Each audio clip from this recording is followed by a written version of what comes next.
Hey y'all, what's up? Welcome back to another Paint and Chat. So Paint and Chat is a series that I just started last week where I basically come on camera, paint, and basically talk about anything that is art related. So this video may seem a little different just because it isn't directly related to art, but it is indirectly related to art for me. I am the founder of a brand called Young Black Artists. It has been around for over 5 years and has about 90,000 followers as of today. I think it's actually like 88,000 or something like that. And really this is a brand that I am very proud of, and it is something that I have been a part of and doing and for many years.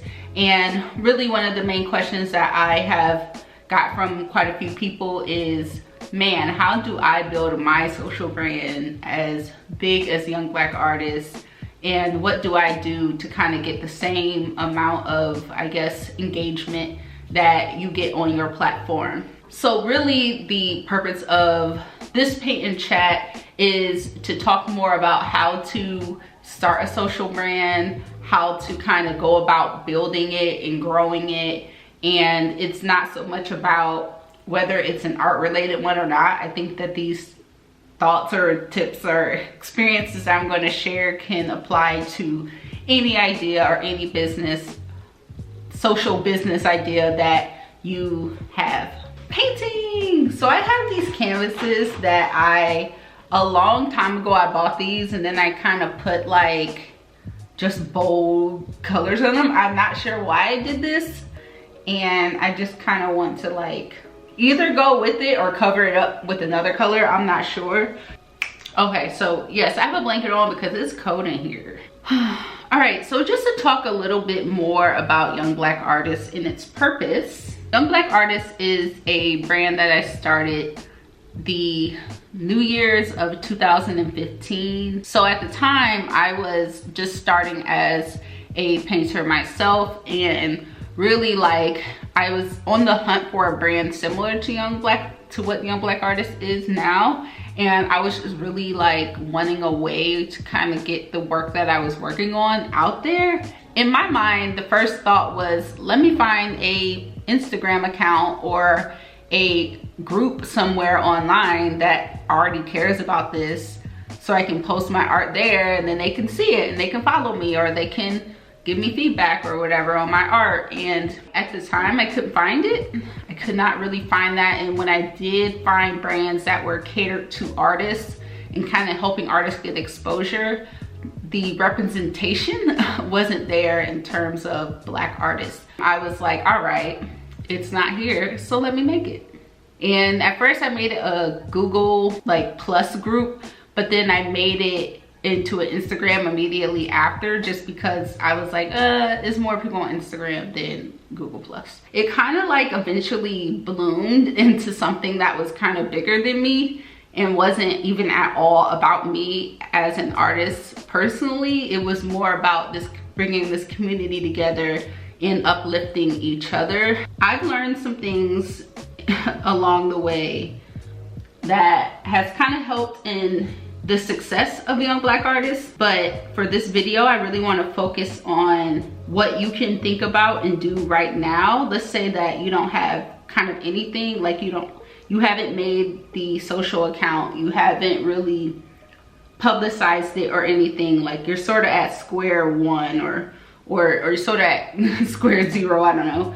And you want to know how to kind of get things off the ground and how you can help it grow.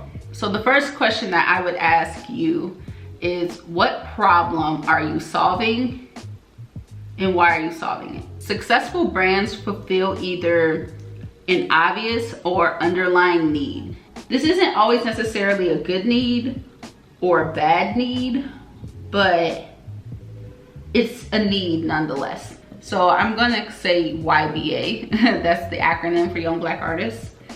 So using YBA as an example, YBA is helping Black artists gain exposure because that's something that they don't typically have, or they don't typically have avenues to gain exposure. So the reason why I say that needs are important, because at the end of the day, people follow people because they're fulfilling something that they feel like they need, or that they actually need. It could be a need they think they need, or it could be whatever. Let me use some other brands as an example. I know another popular industry is like sneaker heads. People who are sneaker heads want to know whether it's worth buying a certain pair of sneakers, whether those sneakers are comfortable, whether those sneakers look good with outfits and such. So they may need to follow people who are willing to buy those things for them and review it. So they're kind of getting something that fulfills something that they really want. If whatever concept or idea or brand that you want to start isn't really rooted in a need, then it's just going to be a lot harder for people to buy into what you're trying to give them. So the second point is, what is the best avenue for solving your problem? So let's say that you actually figure out what people need, what problem that you're solving in their lives. And the next thing really is whether making an Instagram account is what actually fulfills that need. I think it's really easy for people to assume Instagram, you know, like Facebook, Twitter, whatever people are using as a way of building their social brand doesn't even need to be a social media brand. Can it be something that's in the community? Could it be something that, you know, is an event in the community? Does it, like, what is the best way of actually solving this problem in people's lives? Because maybe making the social media first isn't really helpful.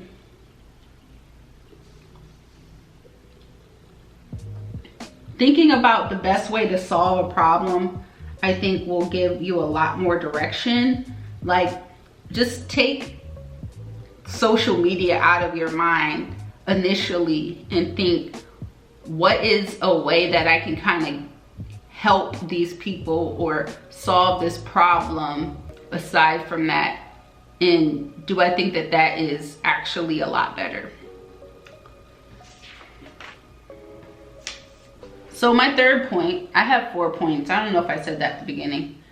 So my third point is, what will your followers gain? So this kind of touches back to that first point of people's needs. Thinking about, okay, let's say that you know their need, but how are you helping them gain in your social brand? Like, what do they gain from following you? And when I say what do they gain, like, you have to think of something that's like a solid gain. So some examples of gains could be, you follow people for encouragement, or you follow people to be like well informed, or you're following people so that you can know whether you should spend your money on something, or whatever it is. These people are helping you in some kind of way. And a lot of times, if you even think about yourself, when you unfollow somebody, why are you unfollowing them? Because you think, this isn't helping me, this isn't doing anything for me, this is not actually changing my life, so I'm unfollowing you. And that's how people are going to feel about your brand. Like, you're not above that, in the sense of, if your brand is like not really doing anything, then people are gonna unfollow, basically. So this is kind of a side note. I want to mention that one thing that I've noticed is that when people try to build a social brand because they themselves want to be either the face of it, or because they themselves want to use it as a way to become popular, I guess. Sometimes, not all the time, but sometimes that can work against you and your brand. I think a lot of times people's real desires to build a social brand is not to help a particular audience or to help a particular group of people, but they build it because they want to be the face of it. And if that's kind of the standpoint that you're coming from, it's just gonna be really hard for you to like get buy-in, because people are gonna notice that. They're gonna notice that you're making it all about yourself and you're not necessarily making it about what you can offer. This isn't really like, the tips I'm giving are not really related to your personal brand, because that is a thing. And like, I have this YouTube channel that's my personal brand. It's not Young Black Artist. It's something that I'm building separate from Young Black Artists, although they are connected in some ways, and maybe one day I will market them as a connected thing. But for right now, to eliminate confusion, I guess, putting myself or my personal brand into my social brand, I'm gonna call it that, you know, my community related brand, I think is only just going to like backfire maybe. I could be wrong, but from what I've seen, I think it's just a lot harder for people to buy into your brand if it's kind of let off with your face being kind of all over it. My fourth and last point is, are you the right person to actually do this? So my fourth and last point is, are you the right person to actually do this brand, I guess? My fourth and last point is, are you actually the right person to solve this problem? So there's this idea called founder market fit, basically. And if you, especially if you want to one day build your brand up and kind of get investors on board, and this is getting into some business stuff that I don't want to get into too much of that in this video, but if that's something you want to one day do and kind of elevate your brand into being like this business that people invest into, they're gonna likely look into whether you are a good fit for this business. I am a young Black artist who founded a brand for young Black artists. So my market fit is a little higher than if it was an old white farmer. People would probably not have as much buy-in just knowing that the person who's behind this is not actually like related or understanding of them and what their needs are. Even using the example of like brands that cater to like sneakerheads, wouldn't you feel some kind of way if the person who founded that brand doesn't even know anything about sneakers? Like, something about that makes it really hard for people to actually put their faith, I guess, into your brand. I know that these aren't all very practical in the sense of like, do this and then do that and your brand will grow. Like, it's not practical, because I think that building an audience isn't as practical as we want it to be. I can only speak from my personal experience, so that's kind of why I'm not really going into like marketing strategies and all types of stuff like that, because I didn't necessarily like take that route of using a whole bunch of best practice strategies. I think I just kind of did what worked for me and what worked for my brand. Honestly, it's gonna take some patience.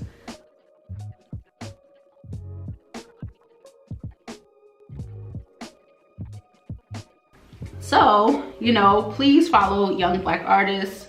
We're gonna get it on and popping once again. And follow me, of course. I have an Instagram account. I have my personal brand I'm working on.